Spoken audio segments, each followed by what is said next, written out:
یہ میں استعمال کر رہا ہوں۔ تو جب میں ان سے پوچھتا تھا کہ جی آپ فوج کے خلاف کیوں ہیں، تو زیادہ تر لوگوں کا یہ کہنا تھا کہ جناب اس علاقے میں جتنی بھی دہشت گردی کی کارروائیاں ہو رہی ہیں اس کی ذمہ دار ہماری فوج ہے۔ ایک دوسری بڑی وجہ انہوں نے یہ بتائی کہ جناب دیکھیں نا جی، عمران خان کی حکومت فوج نے ختم کر دی۔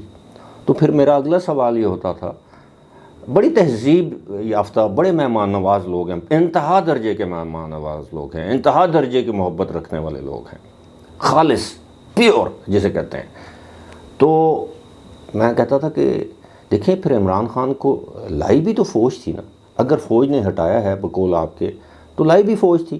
پھر اس کے بعد عمران خان کے ساتھیوں نے جو کچھ کیا، اس کے کارکنوں نے، حمایتیوں نے جو کچھ کیا، تو وہ بھی 9 مئی کو کیا وہ جائز تھا؟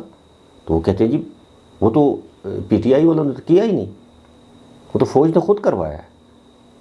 اب یہ جہاں پہ اس طرح کی برین واشڈ آپ کی یوتھ ہو، پھر میں نے اس کی تھوڑا سا دیکھیں نا، ایک جرنلسٹک وہ آپ کے اندر ایک ہوتی ہے نا، ایک انسٹنکٹ ہوتی ہے، یا آپ ایز اے جرنلسٹ پھر پروب کرتے ہیں کہ یار یہ ان لوگوں کو یہ ساری بھی کیوں؟ تو پتہ یہ چلا کہ جناب پھر میں نے ایک سروے کیا اسی طرح رینڈم، آپ یقین کیجئے کہ تقریباً 100-125 لوگوں سے یہ میں نے سوالات پوچھے، اس طرح بیٹھ کے نہیں پوچھے فارملی، ویسے گپ شپ ہے۔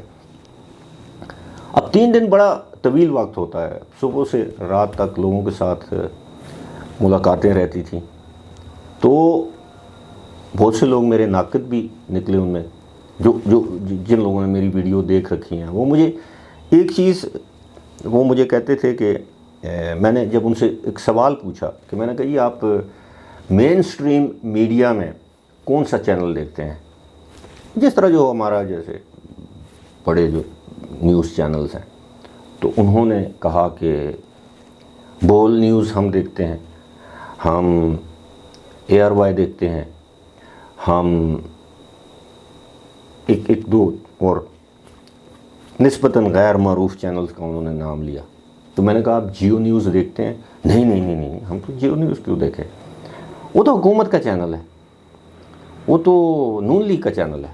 یہ میں دیانتداری سے آپ سے یہ بات، کیونکہ میرا اپنا تعلق جیو نیوز سے، میں ان کو بتاتا تھا کہ جی میں جیو نیوز ہوں، جی آپ تو حکومت کی بات کرتے ہیں، آپ تو عمران خان کے خلاف ہیں۔ اچھا، پھر میں نے ان سے سوال کیا کہ جی آپ یوٹیوب زیادہ دیکھتے ہیں یا فیس بک؟ یہ میرا سوال تھا کہ جی اب وہ کہتے تھے فیس بک۔ 90% جن لوگوں سے میری بات چیت ہوئی ہے وہ یہی کہہ رہے تھے کہ جی ہم لوگ یوٹیوب کم دیکھتے ہیں، یوٹیوب گانے شانے یہ وہ جو یوتھ آپ کو پتہ ہے، اور زیادہ تر ہم فیس بک کو فالو کرتے ہیں۔ اور پھر میں نے جب ان سے 2-3 سوالات پوچھے تو پتہ یہ چلا کہ جناب یہ فیس بک پہ جتنی فیک نیوز فیس بک پہ پھیلائی جاتی ہے، خواہ ہماری آرمی ہو، خواہ ہمارے دیگر حساس ادارے ہوں، خواہ وہ ہماری گورنمنٹ ہو، اور جس ہوشیاری سے، شاطرانہ انداز سے پی ٹی آئی کے لوگ سوشل میڈیا کو، فیس بک کو استعمال کر رہے ہیں، صرف فیس بک ہی نہیں، ٹک ٹاک بھی۔ اچھا، فیس بک کے بعد انہوں نے کہا یہ ہم پھر ٹک ٹاک کو زیادہ دیکھتے ہیں، ترجیح دیتے ہیں، اور یوٹیوب تیسرے نمبر پر تھا، اور ٹویٹر جو تھا وہ چوتھے نمبر پر تھا۔ تو پھر میں نے ان سے پوچھا کہ جی یوٹیوب پہ آپ زیادہ تر اگر پروگرام اگر آپ دیکھیں تو وہ کہتے ہیں ہم زیادہ تر گانے، اور اگر کوئی شو ہمیں پسند ہے تو انہوں نے کہا جی کہ ہمیں پہلے عمران ریاض خان کو دیکھتے تھے، اب صابر شاکر کو دیکھتے ہیں، اس کا پروگرام دیکھتے ہیں، یا وہ میجر ریٹائرڈ عادل راجہ اس کا۔ اور میں نے کہا فیس بک پہ کس کو فالو کرتے ہیں؟ کہ جی اسی طرح عادل راجہ، عمران ریاض، دیگر اس طرح کے جو صابر شاکر، معید پیرزادہ، اس طرح کے لوگوں کو ہم لوگ فالو کرتے ہیں۔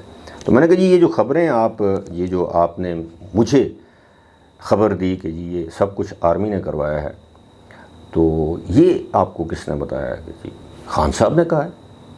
خان صاحب کچھ بھی ہو، خان صاحب جھوٹ نہیں بولتے. یعنی خان صاحب سے مراد عمران خان. یا کچھ بھی ہو جائے، عمران خان جھوٹ نہیں بولتا ہے، عمران خان کرپشن نہیں، عمران خان ایماندار انسان ہے، عمران خان دیانتدار انسان ہے. جھوٹ تو سوال ہی نہیں پیدا ہوتا کہ وہ بولے. ایک برخوردار مینز کہ ایک کم عمر نوجوان تھا، ہارڈلی میرا خیال ہے 19 سال.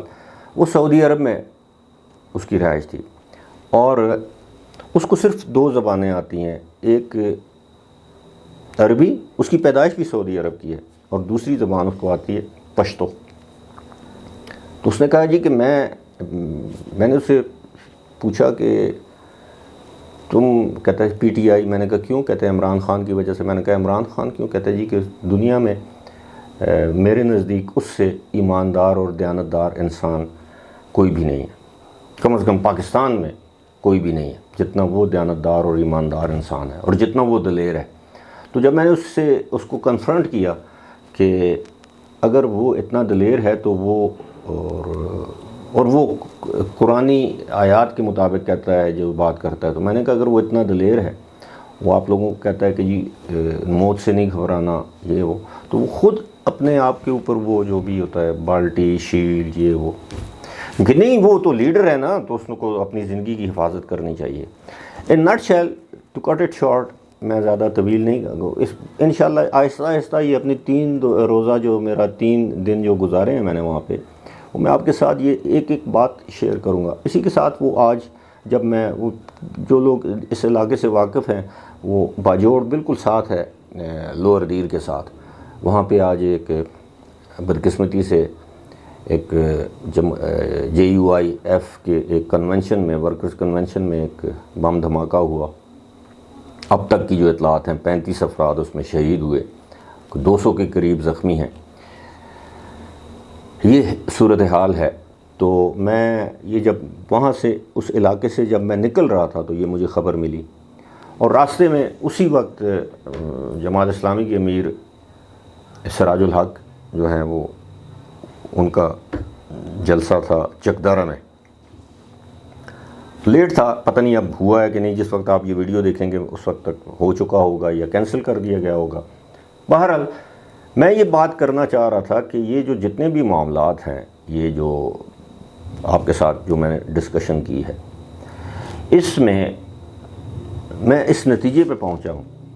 اور یقیناً جو آپ میرے جو لائل ویورز ہیں، آپ بھی سوچئے گا کہ فیک نیوز جو ہے، یعنی جھوٹی خبر، جعلی خبر، اس کے ذریعے کس طرح لوگوں کو، نوجوانوں کو ان کی ذہن سازی کی گئی، برین واشنگ کی گئی، اور ان کو پاکستان فوج کے خلاف یعنی ایک متنفر کر دیا گیا فوج کے بارے میں. اور یہ صرف نوجوانوں کی بات نہیں ہے، اس میں جس میں پہلے ہر ایج گروپ کے لوگ ہیں، اور اونلی 20% پیپل دے تھاٹ کہ جی نہیں عمران خان، مطلب جو ایک حقیقت ہے، حقیقت پر 20% لوگ یقین رکھتے ہیں. 80% لوگ جو ہیں وہ فیس بک کی وجہ سے، جھوٹی خبروں کی وجہ سے، جعلی پوسٹ کی وجہ سے، اور وہ اس بات پر ایمان کی حد تک یقین رکھتے ہیں کہ جناب یہ ہماری فوج جو ہے وہ پاکستان کو خدا نخواستہ توڑنا چاہتی ہے. ہماری فوج ہم پر حکمرانی کرنا چاہتی ہے، ہماری فوج ملک میں جمہوریت نہیں لانے دیتی، ہماری فوج ملک میں کسی دبنگ انسان کو، کسی دیانتدار، ایماندار، دلیر انسان کو حکومت نہیں کرنے دیتی. یہ ان کا استدلال ہے، ان کا پوائنٹ آف ویو ہے، ان کی تھنکنگ ہے.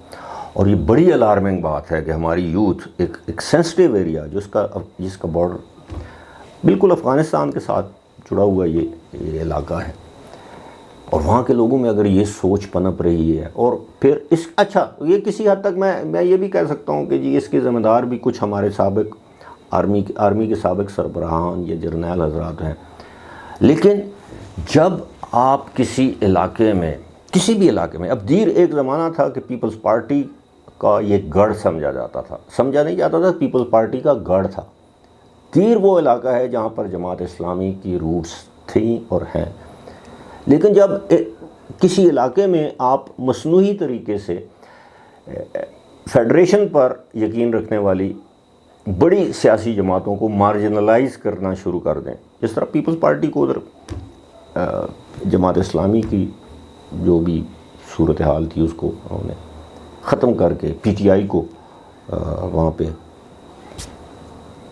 اے این پی وہاں پہ کی ایک تگڑی پارٹی ہے، تو پھر اس کے نتائج پھر اسی طرح نکلتے ہیں۔ جب آپ کوئی ایسا غیر فطری عمل کرتے ہیں پھر اس کے نتائج بھی غیر فطری نکلتے ہیں۔ اور میرے لیے آپ یقین کیجئے کہ میں بار بار اس چیز پر زور دے رہا ہوں کہ اگر میری ویڈیو کوئی دیکھتا ہے، آرمی کا کوئی بندہ، آئی ایس آئی کا، جو بھی، ان کو اس بارے میں سوچنا چاہیے کہ ہماری یوتھ، کسی بھی ملک کی یوتھ جب فیک نیوز سے انفلوئنس ہو کر اپنے ہی ملک کی فوج کے خلاف بات کرے، اپنے ہی ملک کے فوج کے سربراہ کے خلاف بات کرے، اور فوج کا سربراہ بھی حافظ قرآن ہو، اور وہ کہے کہ یہ بھی جھوٹ ہے، کہ اس نے کوئی حفظ نہیں کیا، تو کتنے المیہ کی بات ہے۔ سوچئے گا ضرور۔ فی الحال مجھے دیجیے اجازت، خدا حافظ۔